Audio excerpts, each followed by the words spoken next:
ನಮಸ್ಕಾರ ಸ್ನೇಹಿತರೆ, Ram sir 360 YouTube ಚಾನಲ್ಗೆ ಸ್ವಾಗತ. ಇವತ್ತಿನ ಜನವರಿ 5ನೇ ತಾರೀಕಿನ ಪ್ರಜಾವಾಣಿ ನ್ಯೂಸ್ ಪೇಪರ್ ಹಾಗೂ GK ಟುಡೇನ ಪ್ರಚಲಿತ ಘಟನೆಗಳನ್ನು ನೋಡ್ತಾ ಹೋಗೋಣ. ಇಂಪಾರ್ಟೆಂಟ್ ಆಗಿರ್ತವೆ, ಸ್ಕಿಪ್ ಮಾಡ್ದೇನೆ ಕೊನೆವರೆಗೂ ನೋಡಿ, ಯಾಕಂದ್ರೆ ಪೇಪರ್ಸ್ ಕಟ್ಟಿಂಗು ಅತಿ ಮುಖ್ಯವಾಗಿರ್ತವೆ. ಈಗ ಮೊದಲನೇದಾಗಿ ಬಂದ್ಬಿಟ್ರೆ, ಅಕ್ಕಿ ಉತ್ಪಾದನೆಯಲ್ಲಿ ಸ್ವಾವಲಂಬನೆ ಸಾಧಿಸಿದ್ದು ಇತ್ತೀಚೆಗೆ ಯಾವ ರಾಷ್ಟ್ರವು ಹಿಂದಿಕ್ಕಿ ವಿಶ್ವದಲ್ಲಿ ಅಕ್ಕಿ ಉತ್ಪಾದನೆಯಲ್ಲಿ ಮೊದಲನೆಯ ಸ್ಥಾನ ಪಡೆದುಕೊಂಡಿದೆ? ಯಾವ ಅಂದರೆ ನಮ್ಮ ಇಂಡಿಯಾ ಏನು ಮಾಡೈತಿ, ಮೊದಲನೇ ಸ್ಥಾನ ಪಡ್ಕೊಂಡೈತಿ. ಬಟ್ ಯಾವ ರಾಷ್ಟ್ರವನ್ನು ಹಿಂದಿಕ್ಕಿ ಅಂತ ಕ್ವಶನ್ ಕೇಳ್ಯಾರೆ. ಹಂಗಂದ್ರೆ ಮೊದಲು ಯಾವ ಸ್ಥಾನ ಇತ್ತು? ನಮ್ಮದು 2ನೇ ಸ್ಥಾನ ಇತ್ತು. ಈಗ ನಾವು ಮೊದಲೇ ಸ್ಥಾನಕ್ಕೆ ಬಂದಿದ್ದೀವಿ ಅಕ್ಕಿಯಲ್ಲಿ. ಹಂಗಂದ್ರೆ ಮೊದಲೇ ಸ್ಥಾನದಲ್ಲಿ ಯಾವ ರಾಷ್ಟ್ರವನ್ನು ಹಿಂದಿಕ್ಕಿ ಮೊದಲೇ ಸ್ಥಾನಕ್ಕೆ ಬಂದಿದೆ? Option A America, option B China, option C Vietnam, option D Berlin. ನೋಡಿ, ಈ ಥರ ನಾವು ಕ್ವಶನ್ನ ಅರೇಂಜ್ ಮಾಡ್ಕೋಬೇಕು. ಪೇಪರ್ ಆರ್ಟಿಕಲ್ಗೆ ಈ ಥರ ಕ್ವಶನ್ ಅರೇಂಜ್ ಮಾಡ್ಕೋಬೇಕು. ಡೈರೆಕ್ಟಾಗಿ ಓದೋದ್ರಿಂದ ನೆನಪುಳಿಯಲ್ಲ, ಈ ಥರ ಅರೇಂಜ್ ಮಾಡ್ಕೊಳ್ಳಿ, ನೀವು ನೆನಪುಳಿತೆ. ನೋಡಿ, ಇದಕ್ಕೆ ಮೊದಲೇ ಸ್ಥಾನ ಬಂದ್ಬಿಟ್ರೆ ಇದಕ್ಕೆ ಯಾವುದು ಸರಿಯಾದ ಉತ್ತರ ಬಂದ್ಬಿಟ್ಟು ಸ್ನೇಹಿತರೆ? ಚೀನಾ. ನೋಡಿ, ಇದಕ್ಕೆ ಚೀನೇ ಮೊದಲನೇ ಸ್ಥಾನ ಇತ್ತು. ಈಗ ನಮ್ಮ ಇಂಡಿಯಾ ಮೊದಲನೇ ಸ್ಥಾನಕ್ಕೆ ಬಂದೈತಿ. ಇದು ಈಗ ಚೀನಾ 2ನೇ ಸ್ಥಾನಕ್ಕೆ ಬಂದೈತಿ. ನೋಡಿ, ಅಂದರೆ 150 ಮೆಟ್ರಿಕ್ ಟನ್ನಷ್ಟು ನಮ್ದು ಈಗ ಉತ್ಪಾದನೆ ಐತಿ. ಚೀನಾದ ಎಷ್ಟೈತೆ? 145 ಮೆಟ್ರಿಕ್ ಟನ್ನಷ್ಟು. ನೋಡಿ, ಉತ್ಪಾದನೆ ಇರೋದು ಈಗ ಮೆಟ್ರಿಕ್ ಟನ್ನಷ್ಟು. ನೋಡಿ, ಇಲ್ಲಿ ಎಕ್ಸ್ಪ್ಲನೇಷನ್ ನೋಡಿ ಸ್ನೇಹಿತರೆ, ಇದೆ ಪೇಪರ್ ಆರ್ಟಿಕಲ್ ಇದೆ, ಎಕ್ಸ್ಪ್ಲನೇಷನ್ ನೋಡಿ. ಅಕ್ಕಿ ಉತ್ಪಾದನೆಯಲ್ಲಿ ಭಾರತವು ನಂಬರ್ 1. ಅಕ್ಕಿ ಉತ್ಪಾದನೆ ಚೀನಾವನ್ನು ಹಿಂದಿಕ್ಕಿ ಭಾರತ ವಿಶ್ವದಲ್ಲೇ ನಂಬರ್ 1 ಸ್ಥಾನಕ್ಕೆ ಏರಿದೆ ಎಂದು ಕೇಂದ್ರ ಕೃಷಿ ಸಚಿವ ಶಿವರಾಜ್ ಸಿಂಗ್ ಚೌಹಾಣ್ ಭಾನುವಾರ ಘೋಷಿಸಿದ್ದಾರೆ ಸ್ನೇಹಿತರೆ. ಹಂಗಾರೆ ಭಾರತದ ಉತ್ಪಾದನೆ ಎಷ್ಟು ಅಕ್ಕಿ? ಹಂಗಾರೆ 150.18 ದಶಲಕ್ಷ ಮೆಟ್ರಿಕ್ ಟನ್. ನೋಡಿ, ಹಾಗಾದರೆ ಚೀನಾದೆಷ್ಟು? 145.28. ಡಾಟಾ ನೆನ್ಪಿಟ್ಕೊಳ್ಳಿ, ಎದಕ್ಕಾರ ಹೆಲ್ಪ್ ಆಗುತ್ತೆ. ಮತ್ತೆ ಹೇಳಿಕೆ ರೂಪದಲ್ಲಿ ಕ್ವಶನ್ ಕೇಳ್ಬೋದು ಒಳಗಡೆ. ಹಾಗಾದರೆ ನೋಡಿ, ಸುಮಾರು ಇದು ಐತಿಹಾಸಿಕ ಇದು ಆಗೈತೆ. ಏನು ನಮ್ದು ಐತಿಹಾಸಿಕ ಮೈಲುಗಲ್ಲು. ಹಾಗಾದರೆ 184 ಹೊಸ ತಳಿಗಳನ್ನು ಬಿಡುಗಡೆ ಮಾಡಿದ್ರು. ಇದೇ ಸಂದರ್ಭದಲ್ಲಿ 184 ತಳಿಗಳನ್ನು ಬಿಡುಗಡೆ ಮಾಡಿದ್ರು. 25 ವಿವಿಧ ಬೆಳೆಗಳನ್ನು ಮತ್ತು 184 ತಳಿಗಳನ್ನು ಬಿಡುಗಡೆ ಮಾಡಿದ್ರು. ಹಂಗಾರೆ ಇವುಗಳಲ್ಲಿ 122 ಧಾನ್ಯಗಳಾಗಿರ್ತವೆ, ಬೇಳೆಕಾಳುಗಳು 13, ಎಣ್ಣೆ ಕಾಳುಗಳು ಹಾಗೂ ಕಬ್ಬು, ಹತ್ತಿ, ವಿವಿಧ ಸೇವೆಗಳು ಎಷ್ಟು? 184 ವಿವಿಧ ತಳಿಗಳಾಗಿರ್ತವೆ ಸ್ನೇಹಿತರೆ. ಹಂಗಂದ್ರೆ ಈ ತಳಿಗಳು ಹೆಚ್ಚಿನ ಇಳುವರಿ ನೀಡುವ ಸಾಮರ್ಥ್ಯವನ್ನು ಹೊಂದಿರ್ತವೆ. ಹಂಗಂದ್ರೆ ನಮ್ಮದು 1969ರಿಂದ ಇದುವರೆಗೆ 7205 ತಳಿಗಳನ್ನು ನಾವು ಬಿಡುಗಡೆ ಮಾಡಿದ್ವಿ ಸ್ನೇಹಿತರೆ. ಎಷ್ಟು? 7205. ಎಷ್ಟರಿಂದ? 1969ರಿಂದ 2026ವರೆಗೂ. ನೋಡಿ, ಹಾಗಾದರೆ ಮೋದಿ ಸರ್ಕಾರದಲ್ಲಿ ನಾವು ಎಷ್ಟು ತಳಿಗಳನ್ನು ಅವರು ಇಂಟ್ರೊಡ್ಯೂಸ್ ಮಾಡ್ಯಾರೆ? 3736. ನೋಡಿ, 3736. ಇಷ್ಟು ನೆನ್ಬಿಟ್ಟು ಸರ್, ಡಾಟಾ ನೆನ್ಬಿಟ್ಟು. ಇಷ್ಟು ಇದು ಪೇಪರ್ ಬಂದಿದ್ದ ಆರ್ಟಿಕಲ್ ಇಂಪಾರ್ಟೆಂಟ್ ಆಗಿರುತ್ತೆ, ಬೇಕಾದ್ರೆ ನೋಟ್ ಮಾಡ್ಕೊಳ್ಳಿ. ಕ್ಲಾರಿಟಿ ಇದೆ, ನೋಟ್ ಮಾಡ್ಕೊಳ್ಳಿ. ನೆಕ್ಸ್ಟ್ ಕ್ವಶನ್ ನೋಡೋಣ ಬನ್ನಿ ಸ್ನೇಹಿತರೆ. ದೇಶದ ಮೊದಲ AI ಕ್ಲಿನಿಕ್ ಯಾವ ರಾಜ್ಯದಲ್ಲಿ ನಿರ್ಮಾಣವಾಗಲಿದೆ? ನೋಡಿ, ಇಂಪಾರ್ಟೆಂಟ್ ಆರ್ಟಿಕಲ್ ಬಂದಿದೆ. ನ್ಯೂಸ್ ಪೇಪರ್ ಆರ್ಟಿಕಲ್ ಇಂಪಾರ್ಟೆಂಟ್ ಇರ್ತಾವೆ ಯಾವತ್ತೂ. ನೋಡಿ, ಇಲ್ಲಿ option A Uttar Pradesh, option B Karnataka, option C Gujarat, option D Kerala. ಯಾವ ರಾಜ್ಯದಲ್ಲಿ ಆಗಿರುತ್ತೆ? Option A Uttar Pradesh. ನೋಡಿ, ಸರಿಯಾದ ಉತ್ತರ ಬಂದ್ಬಿಟ್ಟು ಆಪ್ಷನ್ ಎ ಉತ್ತರ ಪ್ರದೇಶದ ನೋಯ್ಡಾದಲ್ಲಿ. ನೋಡಿ, ಆಪ್ಷನ್ ಎ ಉತ್ತರ ಪ್ರದೇಶದ ನೋಯ್ಡಾದಲ್ಲಿ. ಏನು? AI ಮೊದಲ ಕ್ಲಿನಿಕ್. AI ಕ್ಲಿನಿಕ್ ಅಂದ್ರೆ ಏನು? ಇದ್ರದ್ದು ಏನು ಯೂಸಸ್ಸು? ನೋಡಿಲಿ, AI ಕ್ಲಿನಿಕ್ ಅಂದ್ರೆ ಏನಿದು? ಇದು ಸುಧಾರಿತ ಅಲ್ಗಾರಿದಮ್ ಆಗಿದ್ದು, ಇದು ರಕ್ತದ ಪರೀಕ್ಷೆ. ನೋಡಿಲಿ, ಇದು ಜೆನೆಟಿಕ್ ಡೇಟಾವನ್ನು ಬಳಸಿಕೊಂಡು ಇದೇನು ಮಾಡುತ್ತೆ? ರಕ್ತದ ಪರೀಕ್ಷೆ ಮಾಡುತ್ತೆ, ಇಮೇಜಿಂಗ್ ಮತ್ತು ಸ್ಕ್ಯಾನಿಂಗ್ ಮತ್ತು ಇತರ ಕ್ಲಿನಿಕ್ ಡೇಟಾ ಸೇರಿದಂತೆ ರೋಗ ನಿರ್ಣಾಯಕ ಮಾಹಿತಿಯನ್ನು ವಿಶ್ಲೇಷಿಸಲು ಮತ್ತು ಈ ಕ್ಲಿನಿಕ್ ಜೆನೆಟಿಕ್ ಸ್ಕ್ರೀನಿಂಗ್ ಮತ್ತು ಕೃತಕ ಬುದ್ಧಿಮತ್ತೆ ಬಳಸಿಕೊಂಡು ಎಂದು ಇದು ವಿಶ್ಲೇಷಣೆ ಮಾಡುತ್ತೆ ಸ್ನೇಹಿತರೆ. ಹಂಗಾರೆ ಗ್ರೇಟರ್ ನೋಯ್ಡಾದಲ್ಲಿ ಸರ್ಕಾರ ವೈದ್ಯಕೀಯ ವಿಜ್ಞಾನ ಸಂಸ್ಥೆ ದೇಶದ ಮೊದಲ ಕೃತಕ ಬುದ್ಧಿಮತ್ತೆ AI ಕ್ಲಿನಿಕ್ ಅನ್ನು ಉದ್ಘಾಟಿಸಿದೆ. ಹಂಗಂದ್ರೆ ನೋಯ್ಡಾದ ಯಾವುದು? ವೈದ್ಯಕೀಯ ವಿಜ್ಞಾನ ಸಂಸ್ಥೆ ಮೊದಲ AI ಕ್ಲಿನಿಕ್ ಅನ್ನು ಉದ್ಘಾಟನೆ ಮಾಡಲಿದೆ ಸ್ನೇಹಿತರೆ. ನೋಡೋ, ಇಷ್ಟು ನೆನ್ಪಿಟ್ಟು. ಇದು ಏನು ಮಾಡ್ತಿದ್ದು? ರಕ್ತ ಪರೀಕ್ಷೆಯನ್ನು ವಿಶ್ಲೇಷಿಸುತ್ತದೆ, ಸ್ಕ್ಯಾನಿಂಗ್ ಅನ್ನು ಮಾಡುತ್ತೆ, ಕಾಯಿಲೆಯನ್ನು ಮುನ್ಸೂಚನೆ ನೀಡುತ್ತೆ. ಇದು AI ಕ್ಲಿನಿಕ್ನ ಇದು ಏನಕ್ಕೆ ಉಪಯೋಗ? ಗ್ರಾಮೀಣ ಭಾಗದಲ್ಲಿ ಇದು ಗ್ರಾಮೀಣ ಸಾಮಾನ್ಯ ಕಾಂಪ್ಯಾಕ್ಟ್ ಘಟಕಗಳು ಅಥವಾ ಸಮಗ್ರ ಆಸ್ಪತ್ರೆ ಒಂದು ಸೆಟಪ್ ಆಗಿರುತ್ತೆ. ಇದು ಗ್ರಾಮೀಣ ಭಾಗದಲ್ಲಿ ಇದನ್ನು ಸ್ಥಾಪಿಸುವುದರಿಂದ ಗ್ರಾಮೀಣ ಭಾಗದಲ್ಲಿ ಏನು ಆಸ್ಪತ್ರೆ ಹೆಲ್ಪ್ ಆಗುತ್ತೆ, ಮೂಲ ಸೌಕರ್ಯ ಹೆಚ್ಚಿಗೆ ಮಾಡ್ಬೋದ್ರಿಂದ. ಇದರಿಂದ ನೋಡಿ ಸ್ನೇಹಿತರೆ, ಡಾಕ್ಟರ್ ಇಲ್ದೇ ಇದನ್ನೆಲ್ಲ ತೊಗೊಂಡು AI ದಿಂದ ನಾವು ಮಾಡ್ಬೋದು. ನೆಕ್ಸ್ಟ್ ಕ್ವಶನ್ ನೋಡ್ತಾ ಹೋಗೋಣ. ಅಂಗಾಂಗ ದಾನದಲ್ಲಿ ದೇಶದಲ್ಲಿ ರಾಜ್ಯಕ್ಕೆ ಯಾವ ಸ್ಥಾನ ನೀಡಲಾಗಿದೆ? ಅಂಗಾಂಗ ದಾನ ನೋಡಿ, ನಮ್ದು ಏನು ಕಿಡ್ನಿ, ಹಾರ್ಟ್, ಇವನ್ ದಾನ ಮಾಡೋದ್ರಲ್ಲಿ ಎಷ್ಟು ದಾನ ಆಗಿದ್ದಾವೆ ಇಲ್ಲಿವರೆಗೂ? ನಮ್ದು ರಾಜ್ಯಕ್ಕೆ ಎಷ್ಟನೇ ಸ್ಥಾನ ಐತಿ ದೇಶದಲ್ಲಿ? ಹಾಗಾದ್ರೆ ಎಷ್ಟನೇ ಸ್ಥಾನ? ಮೊದಲನೇ ಸ್ಥಾನನ, 2ನೇ ಸ್ಥಾನನ, 3ನೇ ಸ್ಥಾನನ, 4ನೇ ಸ್ಥಾನನ? ನೋಡಿ ಸ್ನೇಹಿತರೆ, ನಮ್ದು ದೇಶಕ್ಕೆ 3ನೇ ಸ್ಥಾನ. ನೋಡಿ, ದೇಶಕ್ಕೆ 3ನೇ ಸ್ಥಾನ. ಎಷ್ಟು? ಹಂಗಾರೆ ಮೊದಲನೇ ಸ್ಥಾನ ಯಾವುದು? ತಮಿಳ್ನಾಡು. ಸೆಕೆಂಡು ತೆಲಂಗಾಣ. ಹಂಗಾರೆ 3ನೇದು ಯಾವ್ದಾಗಾರೆ? ನಮ್ಮದು ಕರ್ನಾಟಕ. 3 ಕರ್ನಾಟಕ. ಹಂಗಾರೆ 4ನೇದು ಯಾವುದು? ಮಹಾರಾಷ್ಟ್ರ. MH. ಐದನೇದ್ದು ಯಾವ್ದು ಹಂಗಾರೆ ಗುಜರಾತ್ ನೋಡಿ. ಇದನ್ನ ನೆನ್ಪಿಟ್ಕೊಳ್ಳಿ, ಇದನ್ನು ನೆನ್ಪಿಟ್ಕೊಳ್ಳಿ. ಒಂದನೇದ್ದು first one Tamil Nadu. Second one ಯಾವುದು ತೆಲಂಗಾಣ. ಥರ್ಡ್ ಒನ್ನು ಕರ್ನಾಟಕ ನೋಡಿ. ಡಾಟಾ ನೋಡಿ, ಇಲ್ಲಿ ಎಕ್ಸ್ಪ್ಲನೇಷನ್ ಡಾಟಾ ನೋಡಿ ಸ್ವಲ್ಪ ಇಲ್ಲಿ ಸ್ನೇಹಿತರೆ. ತಮಿಳುನಾಡು ಪ್ರಥಮ, ತೆಲಂಗಾಣ ದ್ವಿತೀಯ, ಕರ್ನಾಟಕ ಮೂರನೇ ಸ್ಥಾನ. ರಾಜ್ಯವು ಇಲ್ಲಿವರೆಗೂ 2025ರಿಂದ 198 ಅಂಗಾಂಗಗಳನ್ನು ದಾನ ಮಾಡಿದ್ದು ನೋಡಿ ಸ್ನೇಹಿತರೆ. ಎಷ್ಟು ಅಧಿಕೃತವಾಗಿ 198, ಅಧಿಕೃತವಾಗಿದ್ದು, ಅನಧಿಕೃತವಾಗಿಲ್ಲ, ಅಧಿಕೃತವಾಗಿ 198. ಹಾಗಾದ್ರೆ 2025 ಆಯಿತು. ಒಟ್ಟು ರಾಜ್ಯ ತಮಿಳುನಾಡು ಹಂಗಾರೆ ಎಷ್ಟು? ತಮಿಳುನಾಡು 267 ಅಂಗಗಳನ್ನು ದಾನ ಮಾಡಿ ಅಗ್ರಪಟ್ಟಿಯಲ್ಲಿದೆ. ಹಂಗಂದ್ರೆ ಆಗ ನಂತರ ತೆಲಂಗಾಣ ಎಷ್ಟು? 205. ಹಂಗಂದ್ರೆ ಮಹಾರಾಷ್ಟ್ರ ಎಷ್ಟಾಗಾರೆ 153, ಗುಜರಾತ್ 152, ಒಂದೇ ಒಂದು ಕಡಿಮೆ ನೋಡಿ. ಇದು 5ನೇ ಸ್ಥಾನಕ್ಕೆ ಬಂದೈತೆ ಗುಜರಾತ್. 4ನೇ ಸ್ಥಾನಕ್ಕೆ ಯಾವುದು? ಮಹಾರಾಷ್ಟ್ರ. ನಮ್ದಾಗಾದ್ರೆ ಎಷ್ಟು? 198. ಕರ್ನಾಟಕ ಅಂಗಾಂಗ ದಾನದಲ್ಲಿ 3ನೇ ಸ್ಥಾನ ನೋಡಿ, ನೆನ್ಪಿಟ್ಕೊಳ್ಳಿ. ಇವು 5 ರಾಜ್ಯಗಳನ್ನು ನೆನ್ಪಿಟ್ಕೊಳ್ಳಿ, ಇಂಪಾರ್ಟೆಂಟ್. ನೆಕ್ಸ್ಟ್ ಕ್ವಶನ್ ನೋಡ್ತಾ ಹೋಗೋಣ. ಡಿಜಿಟಲ್ ದೋಖಾದಲ್ಲಿ ದೇಶದಲ್ಲಿ ರಾಜ್ಯದ ಸ್ಥಾನಮಾನ ಎಷ್ಟು? ನಮ್ದು ಎಷ್ಟನೇ ಸ್ಥಾನ ಅಂದ್ರೆ ಸೈಬರ್ ವಂಚನೆ ಐತಲ್ಲ, ಸೈಬರ್ ವಂಚನೆ ನಮ್ದು ರಾಜ್ಯ ಎಷ್ಟನೇ ಸ್ಥಾನ ಪಡ್ಕೊಂಡೈತೆ ನೋಡ್ರಿ. ಸೈಬರ್ ವಂಚನೆದಾಗ ನಮ್ದು ಡಿಜಿಟಲ್ ದೋಖಾದಲ್ಲಿ ನೋಡಿ 1ನೇ ಸ್ಥಾನ, 2ನೇ ಸ್ಥಾನ, 3ನೇ ಸ್ಥಾನ, 8ನೇ ಸ್ಥಾನ ನೋಡಿ. ಯಾವ್ದಾಗಾದ್ರೆ 2ನೇ ಸ್ಥಾನ ನೋಡಿ ನಮ್ದು ಸೈಬರ್ದಾಗೆ. ದೇಶದಲ್ಲೇ ಸೈಬರ್ ವಂಚನೆಗೆ ಒಳಗಾಗದಂಥ ರಾಜ್ಯದಲ್ಲಿ ನಮ್ದು 2ನೇ ಸ್ಥಾನ ಆಗಿರುತ್ತೆ ಸ್ನೇಹಿತರೆ. ಎಷ್ಟು? 2ನೇ ಸ್ಥಾನ ನೋಡಿ. ಇಲ್ಲಿದೆ ನೋಡಿ, ಡಿಜಿಟಲ್ ದೋಖಾದಲ್ಲಿ ಪೇಪರ್ ಆರ್ಟಿಕಲ್ ಬಂದೈತೆ ನೋಡಿ. ಪೇಪರ್ ಆರ್ಟಿಕಲ್ ನೋಡಿ, ಇಲ್ಲಿ ಎಕ್ಸ್ಪ್ಲನೇಷನ್ ನೋಡಿ ಪೂರ್ತಿ ಸವಿವರವಾಗಿ. ಸೈಬರ್ ವಂಚನೆ ಪ್ರಕರಣದಲ್ಲಿ ಕರ್ನಾಟಕ 2ನೇ ಸ್ಥಾನ. ಒಂದು ವರ್ಷದಲ್ಲಿ ಒಟ್ಟು 2413 ಕೋಟಿ ವಂಚನೆ ಮಾಡ್ಯಾರ. 2413 ಕೋಟಿ ವಂಚನೆ ಮಾಡಿದ್ದಾರೆ ನೋಡಿ ಸ್ನೇಹಿತರೆ. ಹಾಗಾದ್ರೆ ಮೊದಲನೇದು ಯಾವುದು ಸೈಬರ್ ವಂಚನೆಯಲ್ಲಿ? ಮಹಾರಾಷ್ಟ್ರ ನೋಡಿ, ಮಹಾರಾಷ್ಟ್ರ. 2ನೇದ್ದು ಕರ್ನಾಟಕ, 3ನೇದ್ದು ತಮಿಳುನಾಡು, 4ನೇದು ಉತ್ತರ ಪ್ರದೇಶ, 5ನೇದ್ದು ತೆಲಂಗಾಣ ನೋಡಿ. 1, 2, 3. ನಿಮ್ಗೆ ಇಲ್ಲೇ ಮುಂದೆ ಕೊಟ್ಟಿದ್ದೀನಿ ಎಷ್ಟೆಷ್ಟು ಅಂತ ಇಲ್ಲೇ ಐತಿ. ಇಲ್ಲೇ ದೂರುಗಳೆಷ್ಟು? 2,83,320 ದೂರುಗಳು ಬಂದ ಒಟ್ಟು ಮಹಾರಾಷ್ಟ್ರದ. ಕರ್ನಾಟಕದ 2,13,228 ದೂರುಗಳು ಬಂದ ನೋಡಿ ಸ್ನೇಹಿತರೆ.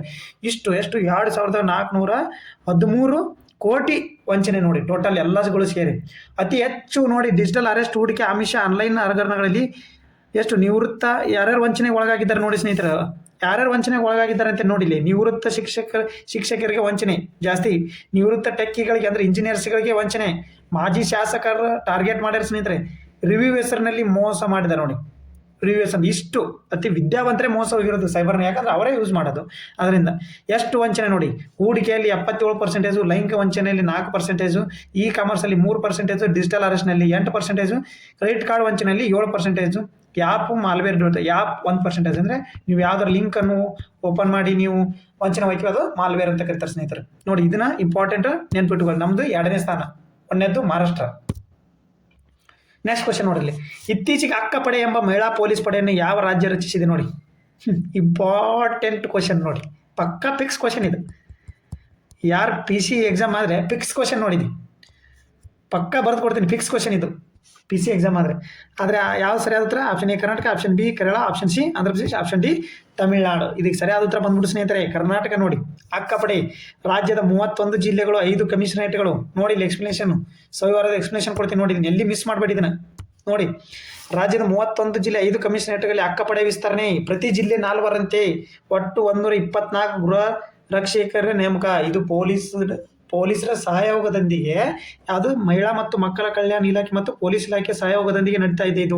ಇದು home guards, women home guards ಮತ್ತು NCC ಕೆಡೆಟ್ಗಳ ಇದಕ್ಕೆ ಪಾಲ್ಗೊಳ್ಳುತ್ತಾರೆ ಸ್ನೇಹಿತರೆ. ಪ್ರತಿ ಜಿಲ್ಲೆಗೆ 4 ಜನ ಇರ್ತಾರೆ ನೋಡಿ ಹೆಣ್ಮಕ್ಳು. ಇವ್ರದ್ದು 4 ಜನ ಇರ್ತಾರೆ. ಇವ್ರು ಏನೇನು ಮಾಡ್ತಾರೆ? ಇವ್ರ ಕೆಲಸ ಏನಾಗಿದೆ? ಅಕ್ಕಪಡೆ ಕೆಲಸ ಏನಾಗಂದ್ರೆ ದೌರ್ಜನ್ಯ, ಹಿಂಸೆ, ನಿರ್ಲಕ್ಷ್ಯ ಅಥವಾ ಶೋಷಣೆಗೆ ಒಳಗಾದ ಮಹಿಳೆಯರನ್ನು ಮಕ್ಕಳಿಗೆ ನೆರವು ನೀಡಲು ಇದನ್ನ ಹೇಳಿಕೆ ರೂಪದಲ್ಲಿ ಕೇಳ್ತಿರ್ತಾರೆ. ನೀವು ಇದನ್ನು ಏನು ಮಾಡಬೇಕು?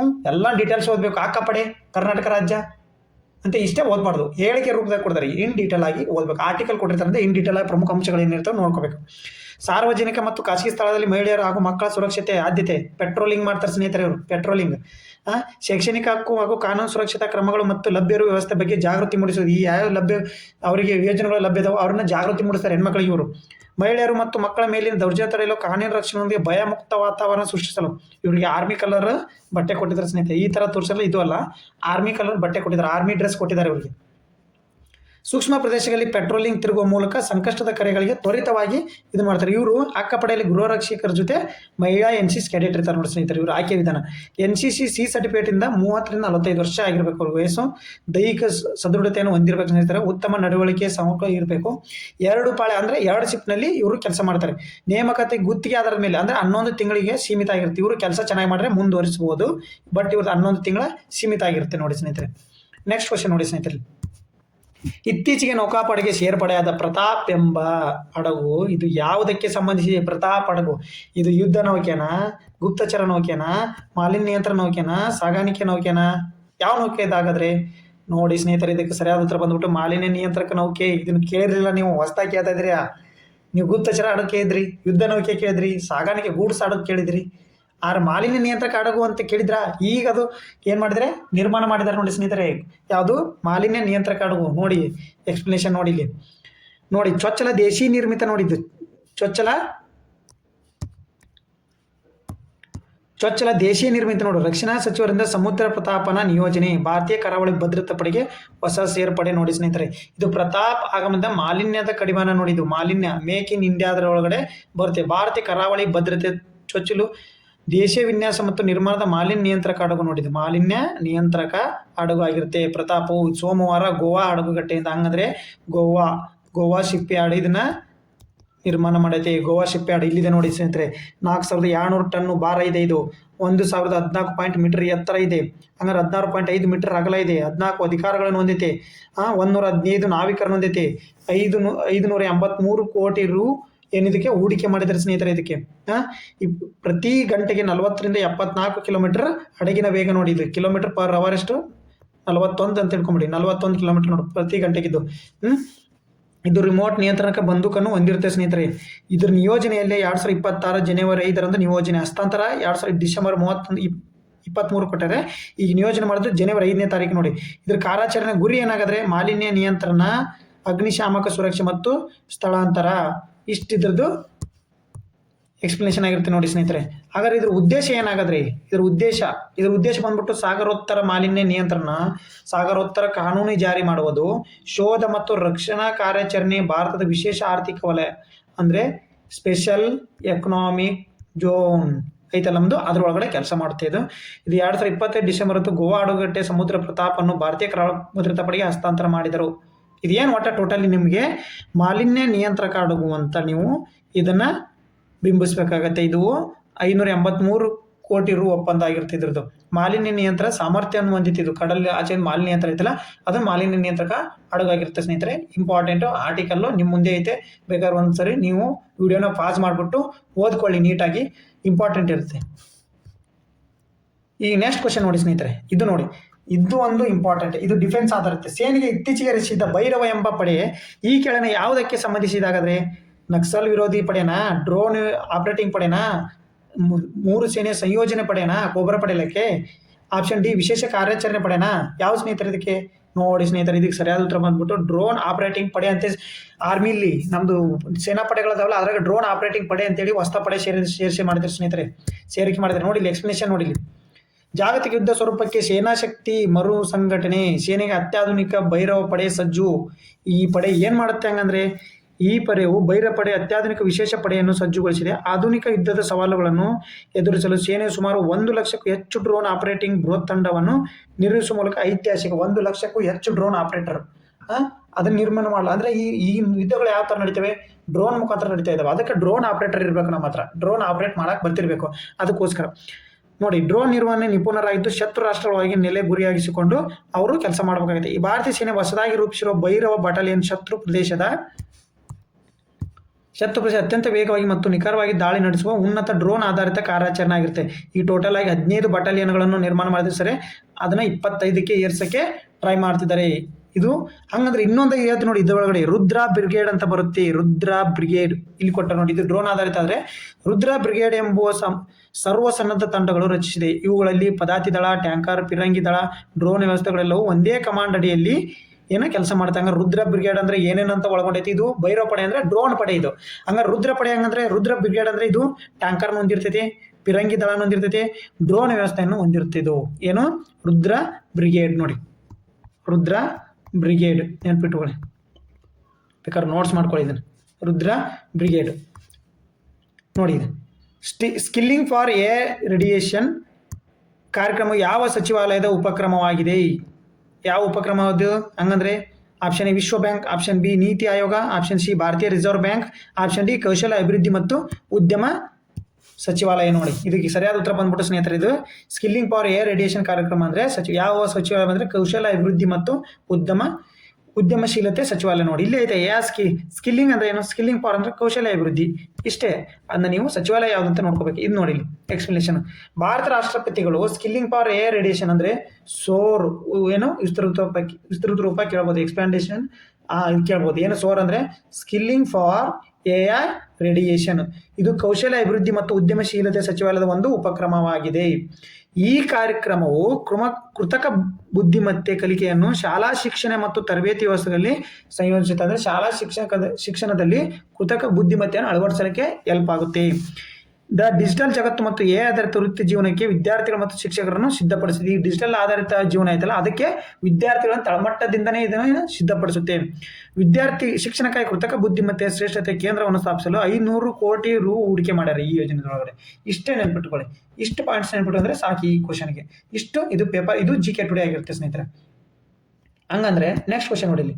ಭಗವಾನ್ ಬುದ್ಧನ ಪವಿತ್ರ ಪಿಪ್ರವಾ ಅವಶೇಷಗಳು ಭವ್ಯ ಅಂತಾರಾಷ್ಟ್ರೀಯ ಪ್ರದರ್ಶನವನ್ನು ಯಾವ ನಗರದಲ್ಲಿ ಉದ್ಘಾಟಿಸಲಾಯಿತು? ನೋಡಿ ಪಿಪ್ರವಾ ಏನು ಭವ್ಯ ಅಂತಾರಾಷ್ಟ್ರೀಯ ಪ್ರದರ್ಶನ ಎಲ್ಲಿ ನಡೀತಂಗಂದ್ರೆ option A New Delhi, option B Chennai, option C Hyderabad, option D Jaipur. ಇದಕ್ಕೆ ಸರಿಯಾದ ಉತ್ತರ ಬಂದ್ಬಿಟ್ಟು ನವದೆಹಲಿ ಒಳಗೆ. ನೋಡಿ ಅವು ಯಾರು ಗೌತಮ್ ಬುದ್ಧನ ಅವಶೇಷಗಳ ಮೇಲೆ ಅವನ್ನ ವೀಕ್ಷಣೆ ಮಾಡಲಿಕ್ಕೆ ಒಂದು ಇದೇನೋ ಅಂತಾರಾಷ್ಟ್ರೀಯ ಪ್ರದರ್ಶನ ಮಾಡಿದ್ರು. ಎಲ್ಲಿ ಹಾಗಾದ್ರೆ ನೋಡಿ, ಇತ್ತೀಚೆಗೆ ಪ್ರಧಾನಿ ನರೇಂದ್ರ ಮೋದಿ ಅವರು ನವದೆಹಲಿ ಭಗವಾನ್ ಬುದ್ಧನ ಪವಿತ್ರ ಪಿಪ್ರೋಹಾ ಅವಶೇಷಗಳ ಭವ್ಯ ಅಂತಾರಾಷ್ಟ್ರೀಯ ಪ್ರದರ್ಶನವನ್ನು ಉದ್ಘಾಟಿಸಿದರು. The light and the lotus ಎಂಬ ಶೀರ್ಷಿಕೆಯಡಿ the light and the lotus ಎಂಬ ಶೀರ್ಷಿಕೆಯ ಪ್ರದರ್ಶನ ಸುಮಾರು 125 ವರ್ಷಗಳ ನಂತರ ಸ್ವದೇಶಕ್ಕೆ ಬಂದಿವೆ ಬುದ್ಧನ ಅವಶೇಷಗಳು. ಅದರದ ನೆನಪಿಗೋಸ್ಕರ ಪಿಪ್ರಾವಾ ಅವಶೇಷಗಳು 1898ರಲ್ಲಿ ಕಂಡುಹಿಡಿಯಲಾದ ಮತ್ತು ಅವನು ಭಗವಾನ್ ಬುದ್ಧನೊಂದಿಗೆ ನೇರವಾಗಿ ಸಂಬಂಧ ಹೊಂದಿವೆ. ಅವನು ಎಷ್ಟರ ಕಂಡುಹಿಡಿದೆ? 1898ರಲ್ಲಿ ಕಂಡುಹಿಡಿಯಲಾಯಿತು. ಅವು ಭಗವಾನ್ ಬುದ್ಧನೊಂದಿಗೆ ನೇರ ಸಂಬಂಧ ಹೊಂದಿವೆ. ಅವು ಪಳಿಯುಳಿಕೆಗಳು ಅವನ ಏನು ಮಟೀರಿಯಲ್ ಆಗಿರ್ತವೆ, ವಸ್ತುಗಳಾಗಿರ್ತವೆ ಸ್ನೇಹಿತರೆ. ಪಿಪ್ರವಾಹ ಸ್ಥಳವು ಬುದ್ಧನ ಆರಂಭಿಕ ಜೀವನವನ್ನು ಕಳೆದ ಪ್ರಾಚೀನ ಕಪಿಲ ವಸ್ತುಗೆ ಸಂಬಂಧಿಸಿದೆ. ಪಿಪ್ರವಾಹ ಸ್ಥಳ ಅಂದ್ರೆ ಇದು ಬುದ್ಧನ ಪ್ರಾರಂಭಿಕ ಜೀವನ ಬಗ್ಗೆ, ಕಪಿಲ ವಸ್ತುವಿನ ಬಗ್ಗೆ ಇದೇನು ರಿಲೇಷನ್ ಹೊಂದೈತಿ ಅಂತ ಅರ್ಥ. ಸರ್ಕಾರವು ಅವುಗಳ ಅಂತಾರಾಷ್ಟ್ರೀಯ ಹರಾಜನ್ನು ನಿಲ್ಲಿಸಿದ್ದು ಅವುಗಳನ್ನು ಕಲಾಕೃತಿಗಳೆಲ್ಲ ಪವಿತ್ರ ಪರಂಪರೆ. ಅವನೇನು ಮಾರಕ್ಕೆ ಹರಾಜಿಗೆ ಇಟ್ಟಿಲ್ಲ. ಅಂತಾರಾಷ್ಟ್ರೀಯ ಸಮ್ಮೇಳನ ಮಾಡಿದ್ರೆ ಅವ್ನು ಮಾರ್ಬೋದು, ಅಲ್ಲಿ ಏನೋ ಯಾರು ದುಡ್ಡು ಕೊಡ್ತಾವ. ಬಟ್ ಅವರು ಏನು ಮಾಡ್ರೆ ನಮ್ಮದು ಪರಂಪರೆ, ಅದು ಪವಿತ್ರ ಪರಂಪರೆ ಅಂತೇಳಿ ಸರ್ಕಾರ ಘೋಷಣೆ ಮಾಡಿದ್ರೆ ಅವನ್ನ ಏನು ಮಾರುವಂಗಿಲ್ಲ. ಹಂಗಂದ್ರೆ ಈ ಕ್ವಶನ್ಗೆ ನೀವು ಆನ್ಸರ್ ಮಾಡಿ. ನಾನು ಹಿಂದಿಂದು ಜಿಕೆಟ್ ಏನು ಹಿಂದಿದ್ದು 1ರಿಂದ 4ನೇವರೆಗೂ ಜನವರಿ 1ರಿಂದ 4ನೇವರೆಗೂ ಏನು ಕರೆಂಟ್ ಅಫೇರ್ಸ್ ಮಾಡಿ ಅದ್ರನ್ನ ಕ್ವಶನ್ ಇದು. ಇದಕ್ಕೆ ಆನ್ಸರ್ ಮಾಡಿ. ಹಾಗಾದ್ರೆ ಭಾರತದಲ್ಲಿ ಯಾವ ರಾಜ್ಯ ಕೃತಕ ಬುದ್ಧಿಮತ್ತೆ ಸಂಶೋಧನಾ ಸಂಸ್ಥೆಯನ್ನು ಸ್ಥಾಪಿಸಲು ಮೊದಲ ರಾಜ್ಯವಾಗಿದೆ? Option A Gujarat, option B Maharashtra, option C Karnataka, option D Kerala. Comment ಮಾಡಿ, ಇದಕ್ಕೆ ಆನ್ಸರ್ನ ಕಮೆಂಟ್ ಮಾಡಿ. ನೀವು ಜನವರಿ 1ರಿಂದ ಜನವರಿ 4ವರೆಗೂ ಕರೆಂಟ್ ಅಫೇರ್ಸ್ ಶುರು ಮಾಡಿ. ಅದ್ರಾಗ ಈ ಕ್ವಶನ್ ಐತೆ, ನೀವು ಅಲ್ಲಿ ನೋಡ್ಬಿಟ್ಟಾದರೂ ಕಮೆಂಟ್ ಮಾಡಿ ಸ್ನೇಹಿತರೆ. Thank you.